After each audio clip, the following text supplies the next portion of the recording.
Hello students, आज के video lecture में हम केमिस्ट्री के 2019 के क्वेश्चन पेपर को सॉल्व करवाएंगे। उससे पहले आप देख लीजिए कि इसमें क्या क्या है।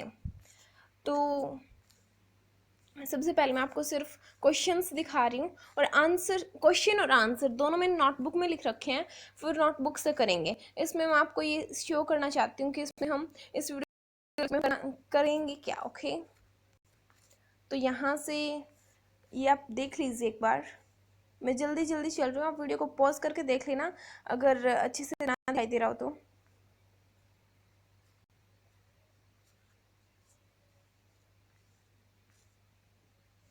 एक मिनट, ये सारे पेजेस खाली ब्लैंक कैसे मिल गए। हाँ, ये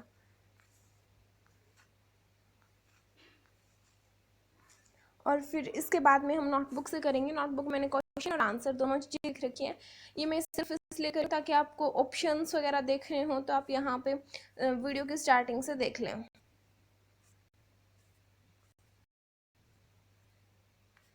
इनके मार्क्स देख रहे हो कि कितने मार्क्स का था, तो वो भी आप यहाँ से चेक कर सकते हैं।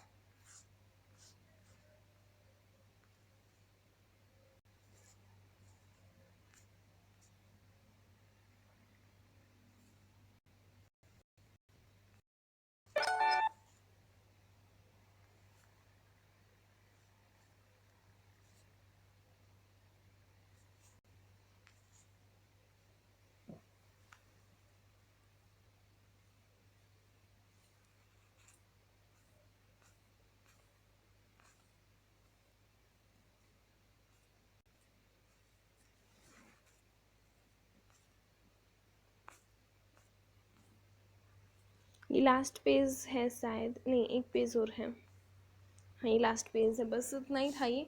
और अब हम चलते हैं नोटबुक की तरफ। नोटबुक से इसके सॉल्यूशंस देखेंगे और नोटबुक में मैंने इसके क्वेश्चन भी लिख रखे हैं। तो नोटबुक में चलते आ चुके हैं नोटबुक और पेन के साथ, और इसमें मैंने सारे क्वेश्चंस और सारे आंसर्स लिख रखे हैं। अगर आपको उसमें जो मैंने आपको पहले व्यू दिखाया था कि हम अब क्या कर रहे हैं, उसमें अच्छे से समझ में आया क्वेश्चन, तो इसमें से देख लेना। और क्वेश्चन नंबर 1 से स्टार्ट करते हैं हम। Isoelectronic ions, option D, FO2 negative. Formula of caustic soda, NaOH.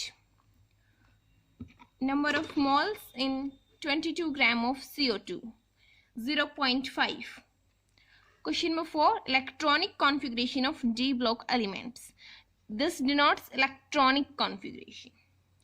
ये D blocks की हो जाएगी और P S सभी के आप देख लेना। Then number of neutron in Br 35 means 35, इसका एटॉमिक नंबर है 80, इसका मास नंबर है। न्यूट्रॉन बताने हैं, तो न्यूट्रॉन बताने के लिए हम मास में से प्रोटॉन को सब्ट्रैक्ट कर देंगे तो न्यूट्रॉन का नंबर आ जाएगा। Answer is 45। Oxidation state of Mn in MnO4 negative, answer +6। देखो, अगर आपको ऑक्सीडेशन स्टेट पता ना चल रही हो कि इसकी क्या आएगी, तो फिर आप अगर ऑप्शन हो +6 तो +6 ही कर देना, क्योंकि मोस्ट चांसेस ये रहते हैं कि +6 अगर ऑप्शन में हो तो आंसर +6 ही मिलता है। बहुत चांसेस होते हैं, मीन्स अगर आप परसेंटेज में देखें तो 80% वो +6 हो सकता है। Then question number 7, in which dipole moment is 0। किसमें डायपोल मोमेंट 0 होती है? ये रिपीटेड है, ये 2018 में भी आया था। इसका आंसर हो जाएगा CCl4। ये मैंने 2018 की वीडियो अपलोड कर रखी है, देखो। इसमें क्वेश्चन नंबर 4 ये ही same to same as it is question, same to same options थे, और ये अब 2019 में आ रखा है क्वेश्चन नंबर 6 में, क्वेश्चन नंबर 7 में। देन क्वेश्चन नंबर 8 देखते हैं। इस इक्वेशन में हमें बताना है डेल्टा H और डेल्टा S की वैल्यू कैसी होगी, तो दोनों की दोनों नेगेटिव होंगे। Then question number 9, which is hard water. कौन सा हार्ड वाटर होता है? सॉरी, हार्ड या फिर हैवी भी हो सकता है। यहाँ पे इन दोनों में कोई भी आए तो D2O लिख देना, heavy water D2O। Standard electronic potential of H2 is given as 0.0 V। Hydrogen का स्टैंडर्ड इलेक्ट्रोड पोटेंशियल होता है 0.0 V। The next question is value of BOD in clean water. BOD value क्या होगी क्लीन वाटर की? तो ये होगी less than 5 ppm। Then question number 12, at constant pressure delta H is equal to Q P. Options में से बताना था, उन ऑप्शंस में से यही करेक्ट होगा। और आप इसको वीडियो के स्टार्टिंग में जो व्यू दिखाया था उसमें जाके चेक कर सकते हैं ऑप्शंस क्या क्या थे। देन क्वेश्चन नंबर 13 देखते हैं। POP means plaster of Paris, इसका क्या फॉर्मूला होता है? इसका ये फॉर्मूला होता है, वैसे आउट ऑफ सिलेबस है, आप याद ना रखें तो भी काम चल जाएगा। Then question number 14, in the following nucleophile are, इनमें से न्यूक्लियोफाइल कौन सा है? तो न्यूक्लियोफाइल कौन से होते हैं? जो नेगेटिव होते हैं, जिन्हें न्यूक्लियस में क्या होता है? पॉजिटिव चार्ज, जिन्हें पॉजिटिव चार्ज की नीड होती है। तो नेगेटिव होगा ऑब्वियसली, जिसको पॉजिटिव चार्ज की नीड होगी, तो इसका आंसर हो जाएगा option A. what are Lewis acid and base? give example।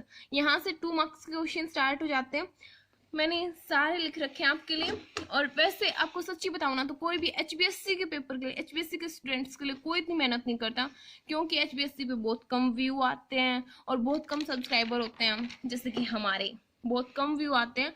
अगर आप CBSE वालों के देखोगे ना, जो CBSE की वीडियोस अपलोड करते हैं, उनके कुछ बहुत ज़्यादा, यानी कि 27 के 29 के ऐसे आपको व्यूज़ मिलेंगे, क्योंकि CBSE के ज़्यादा स्टूडेंट्स देखते हैं।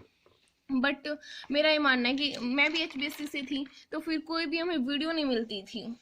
कोई भी हम जब सर्च करते थे कि सॉल्यूशन ऑफ दिस, तो कोई भी वीडियो नहीं मिलती थी। फिर मैंने अब सोचा कि चलो बच्चों की हेल्प कर देते हैं, तो that's why I am uploading this videos. And please हमारी जितने देखते हो ना, कम से कम उतने तो हमारी वीडियो को लाइक कर दिया करो, ताकि हमें भी थोड़ा मोटिवेशन मिले कि हाँ हमें इस लाइन में करना चाहिए, वरना हम भी थोड़े दिन बाद CBSE के लग जाएंगे। क्योंकि अगर आप व्यूज़ नहीं दोगे, अगर आप, चलो व्यूज़ तो क्या आपके हाथ में है, अगर आप जो इस वीडियो पे आ ही गए हों, तो फिर अगर आप एक लाइक देके चले जाओ या फिर एक सब्सक्राइब कर दो हमें, तो आपका उससे कुछ घटेगा नहीं और हमें यूँ लगेगा कि बच्चे हमारे साथ हैं, फिर हम HBSC पे और वीडियोज़ अपलोड करेंगे। देन क्वेश्चन नंबर 15 देखो, लुईस एसिड क्या होते हैं? जो इलेक्ट्रॉन को एक्सेप्ट कर ले वो होगा Lewis acid. Then Lewis base क्या होंगे? जो इलेक्ट्रॉन को डोनेट कर दे वो होगा लुईस बेस। इनके एक एग्जाम्पल लिख रखे हैं मैंने, बस इतना ही काफ़ी है 2 मार्क्स के क्वेश्चन में। फिर एवोगैड्रो लॉ, ये सिलेबस से बाहर है, नहीं करे इसको। Question number 17, write to similarities between lithium and magnesium. Lithium और मैग्नीशियम में सिमिलरिटीज बतानी है, तो मैंने यहाँ पे लिख रखी है, आप रीड कर लेना। बाकी एक बार मैं बता भी देती हूँ कि ऑक्साइड और पेरोक्साइड दोनों के दोनों कम सुटेबल होते हैं। लिथियम और मैग्नीशियम दोनों के कम स्टेबल होते हैं, ऑक्साइड और हाइड्रोक्साइड। और दोनों के हाइड्रोक्साइड हीट करने पे डिकम्पोज हो जाते हैं। और पॉइंट 2 क्या कहता है? By direct combining with nitrogen both lithium and magnesium form their respective nitrides. दोनों के दोनों नाइट्राइड बनाते हैं नाइट्रोजन से रिएक्ट करने के बाद। Then question number 18, explain Clark's method to remove temporary hardness of water. इसमें सबसे पहले आपको यूँ बताना है कि टेम्परेरी हार्डनेस कौन कॉज करते हैं? तो cause by bicarbonate of calcium and magnesium, carbonate and bicarbonate of calcium and magnesium. इनके फॉर्मूले फिर बता देना कि क्या क्या होते हैं। टेम्परेरी हार्डनेस कौन कॉज करता है, इतना बताने के बाद में क्लार्क मेथड देखते हैं। Clark method calculated quantity of lime CaOH twice is added to hard water so that hardness of water is removed। Clark method में क्या होता है कि देखो C से क्लार्क, तो इसमें कैलकुलेटेड अमाउंट डाली जाएगी किसकी?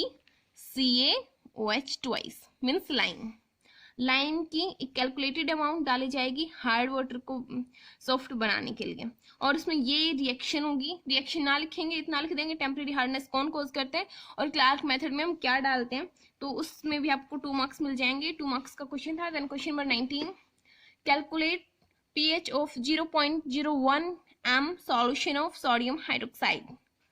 सोडियम हाइड्रोक्साइड, इसको ब्रेक करने पे मिलेगा हमें Na और OH negative, Na plus OH negative. देखो अब 0.01 है, इसको हम लिख सकते हैं ना 1 × 10⁻⁻2 लिख सकते हैं इसको ऐसे। तो वही लिखा है यहाँ पे। H+ आयंस की कंसंट्रेशन बतानी है, तो ऊपर लिख देंगे हम जो इसकी फुल कंसंट्रेशन है और डिवाइड में जितनी इसकी कंसंट्रेशन है सोडियम हाइड्रोक्साइड की, उससे हमें ये मिल जाएगा। और ये है H+ आयन की कंसंट्रेशन। और pH कैसे निकालते हैं? -log of H+ ion concentration, और इससे हमें मिल जाएगी pH 12। आप इसको ऐसे देख लें और इसको ऐसे ही सॉल्व करना है। Then question number 20, complete the reaction. हमें रिएक्शन कंप्लीट करनी थी। इसमें जो ब्लैक पेन से लिख रखा है वो हमें दे रखा था और जो ब्लू पेन से लिख रखा है वो हमें खुद से करना था। देखो अब B2H6 NH3 ये दोनों आपस में रिएक्ट करेंगे तो क्या बनाएंगे और फिर हमें इसको बैलेंस करना था। तो इसमें नाइट्रोजन आके ऐड हो जाएगा और ऑक्सीजन रिलीज हो जाएगा। तो ये रिएक्शंस मैंने कंप्लीट करके दिखा रखे हैं, आप देख लेना इन्हें। देन क्वेश्चन नंबर 21 देखते हैं। Write important applications of silicon. Silicon की इंपॉर्टेंट एप्लीकेशंस लिखनी थी but this is out of syllabus, we are not doing this. Then question number 22, for equation H2 + I2 2HI give value of Kc and Kf। हमें equilibrium constant निकालना है। Equilibrium constant, उसके लिए हमें क्या करते हैं, उसके लिए प्रोडक्ट बाय रिएक्टेंट और इनकी पावर वही होगी जो इनका कोफिशिएंट होगा। जैसे इसका कोफिशिएंट 2 है तो इसकी पावर 2 हो जाएगी। ऐसे HI की पावर 2 और ये H2I2, क्योंकि इनके साथ कोई भी कोफिशिएंट नहीं है तो इसकी पावर कुछ भी नहीं होगी। ये तो हो गया Kc की value, this is value of Kc। और PHI की वैल्यू कैसे निकाल लेंगे, HIRT H2RT ये सभी की अलग अलग लिख रखी है और फिर इसको कंबाइन कर देंगे। देखो KF की क्या वैल्यू होती है, सॉरी KP की। एक मिनट, क्वेश्चन में गड़बड़ी है, यहाँ पे KF नहीं है KP है, ये दिस इज KP। ओके, अब KP निकालना है। KP कैसे निकालते हैं, P of HI, P of H2, P of HI, this is HI, P of I2।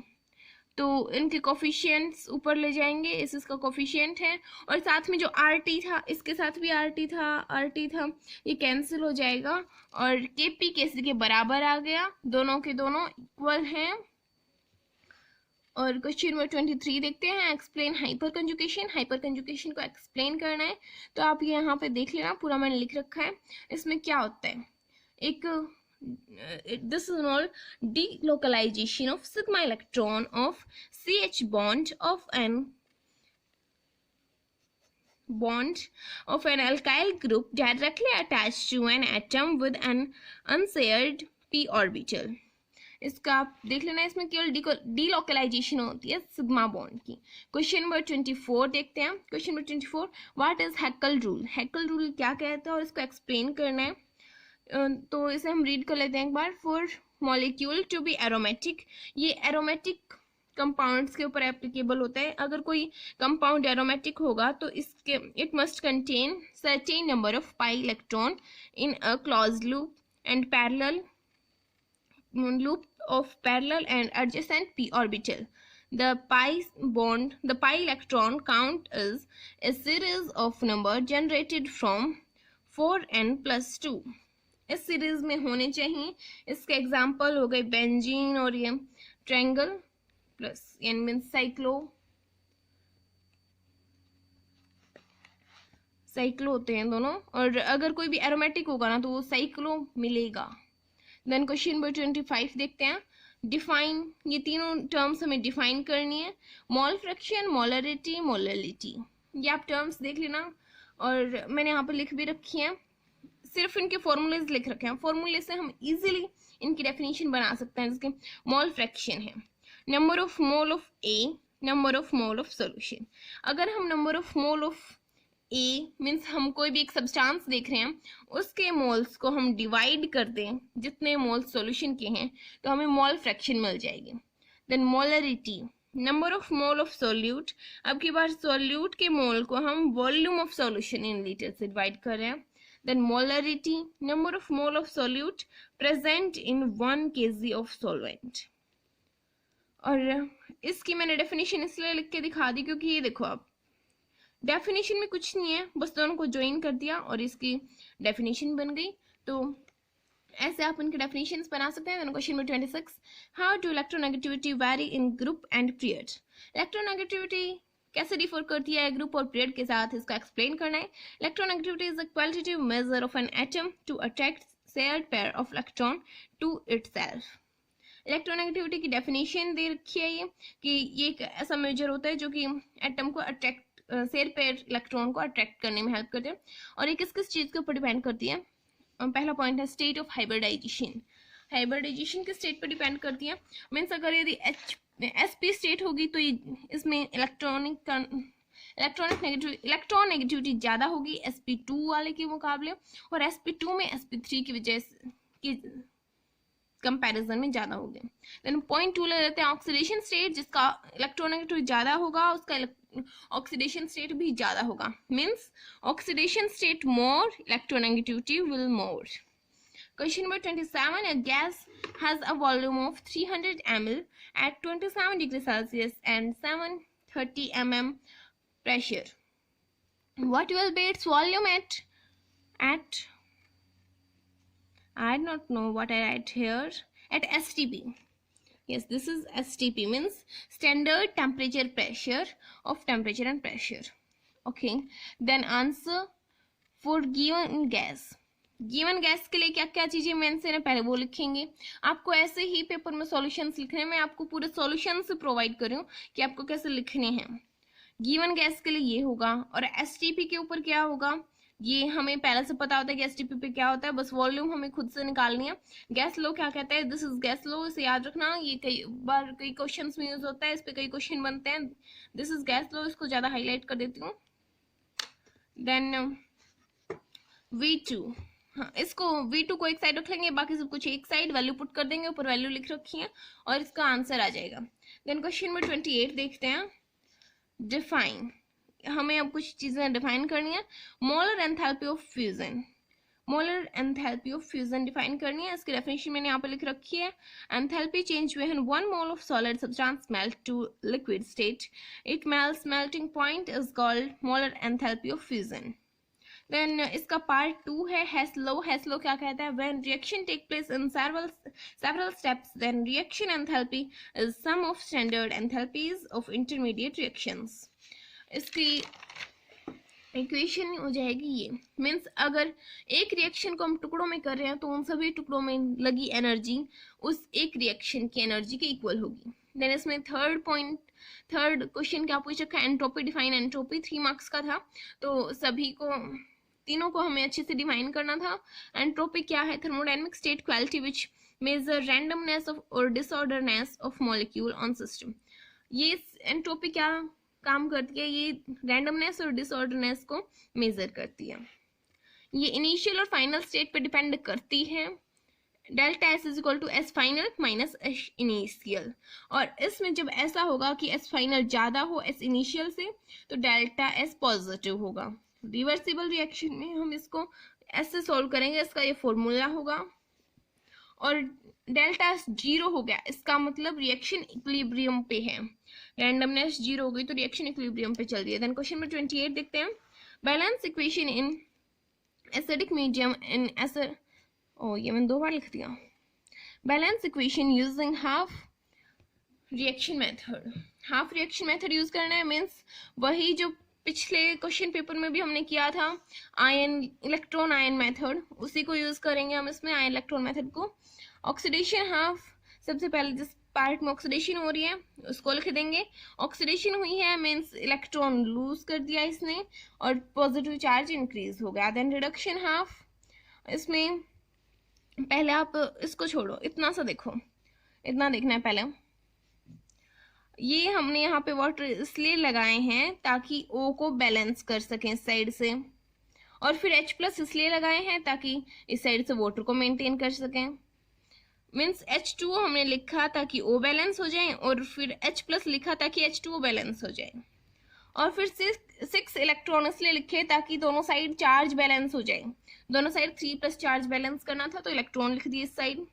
अब दोनों साइड इलेक्ट्रॉन इक्वल होने चाहिए तो हम इसको 6 से, ऑक्सीडेशन हाफ को 6 से मल्टीप्लाई कर देंगे ताकि दोनों साइड सेम इलेक्ट्रॉन हो जाए, और फिर दोनों रिएक्शन को एक साथ लिख देंगे, और एक साथ लिखने के बाद में ये है हमारी फाइनल रिएक्शन।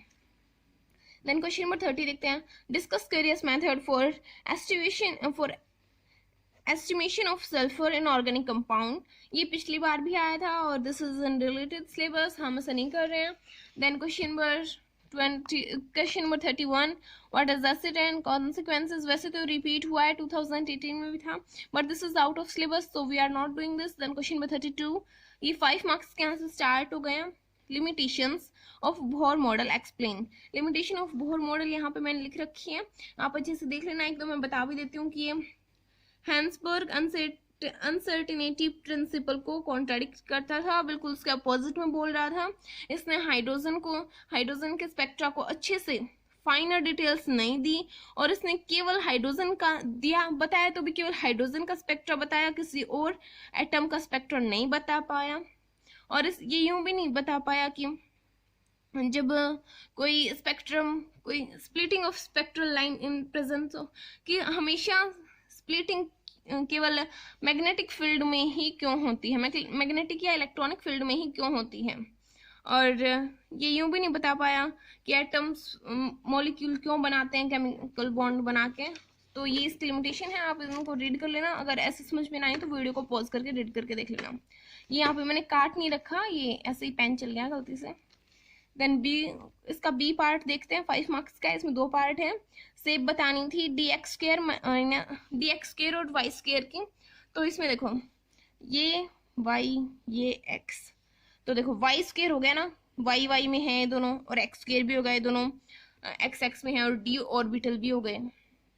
देन dxy, अब dxy देखना है तो फिर x में भी नहीं होगा, y में भी नहीं होगा, और z में भी नहीं होगा, क्योंकि z का तो नाम ही नहीं आता। तो x और y के बीच में होगा, तो x और y के बीच में लगा देंगे ऐसे। इसका डायग्राम अगर आपको समझ में ना आ रहा हो कैसे बनाया, तो आप देखो ऐसे देखना, ऐसे पहले तो एक लाइन खींच लो, फिर उस पर क्रॉस कर दो, और ऐसे फिर हमने क्रोमोसोम बनाते हैं ना बायो में, वैसे क्रोमोसोम की तरह इसको बना दो। ओके, देन इसके और में भी एक क्वेश्चन है, 32 के क्वेश्चन के और में भी एक क्वेश्चन है, what is Pauli exclusion principle. इसको एक 2 लाइन में हम समझते हैं अच्छे से। वैसे तो बुक में बहुत बड़ा बड़ा दे रखा होता है, बट हम उसको 2 लाइन में बिल्कुल अच्छे से कवर कर सकते हैं। बाकी आप रामायण महाभारत लिख देना, इसमें कुछ भी लिखो वो, बाकी इसमें है 2 ही लाइन, वो देख लो आप। Only 2 electron in the same orbital में exist and these electrons must have opposite spin.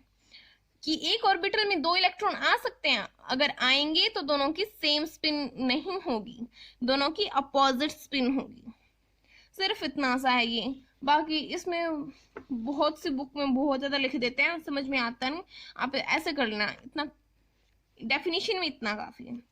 Then B देखते हैं, कैलकुलेट फ्रीक्वेंसीज एंड वेवलेंथ नहीं, this is wave number, because this symbol is of wave number of blue light of wavelength 480 angstrom। 480 angstrom, angstrom आपको पता है 10 की power minus angstrom 10 की power minus 10 metre के equal होता है। तो इसमें वेव नंबर, इसका क्या फॉर्मूला होता है, 1/λ। या फॉर्मूला याद कर लेना, या फिर एक साइड अभी लिखते जाओ साथ के साथ, बाद में देख लेना। वेव नंबर किसके इक्वल होता है, 1/λ के, और लैम्डा हमें ये दे रखा है, और हमें पता है एंगस्ट्रोम 10 की पावर माइनस 10 मीटर के इक्वल होता है, वो हम यहाँ पे पुट कर देंगे।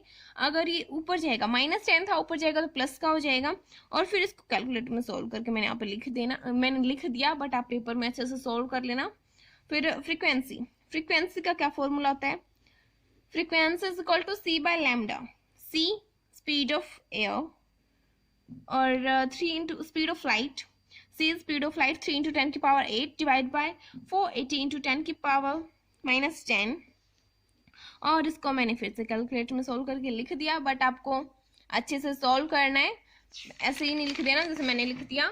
अब क्वेश्चन नंबर 33 देखते हैं हम, explain bond order and magnetic behaviours of O2 molecule on basis of molecular orbital theory.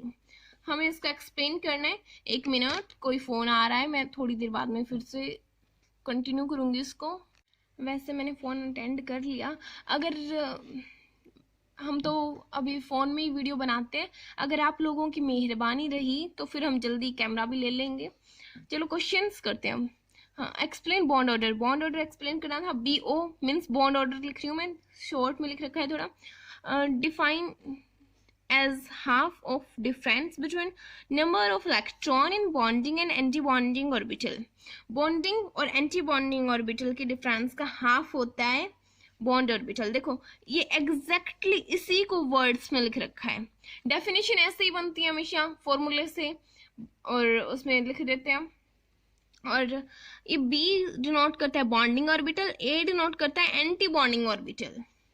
Electronic configuration of O atom, electronic configuration ये हो गई। अगर आपको याद ना रहता हो कि पहले एस आएगा या पी आएगा या डी आएगा, क्या आएगा, तो फिर आप मुझे बता देना, मैं इसकी ट्रिक अपलोड कर दूंगी कि इसको कैसे याद रखें, पहले कौन सा आएगा।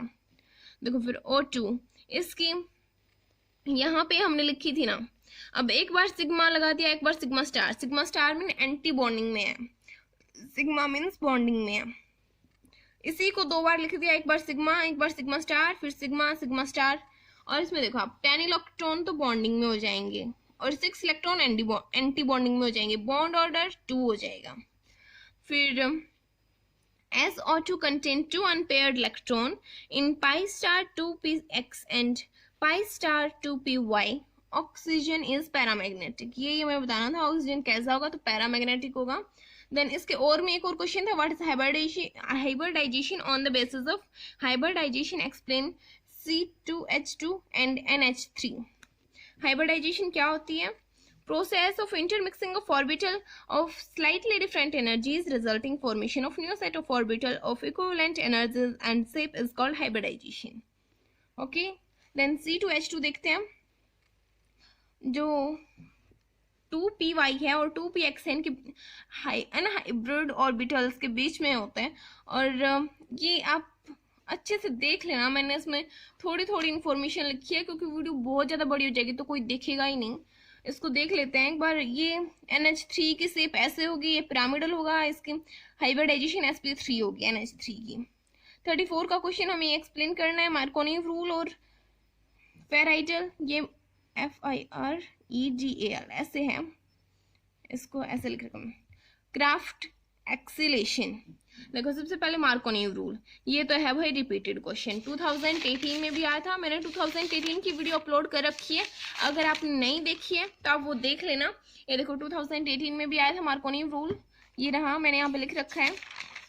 देन अब वहीं पे चलते हैं, हमें लास्ट क्वेश्चन देखना है, ये B part, Friedel Craft acceleration.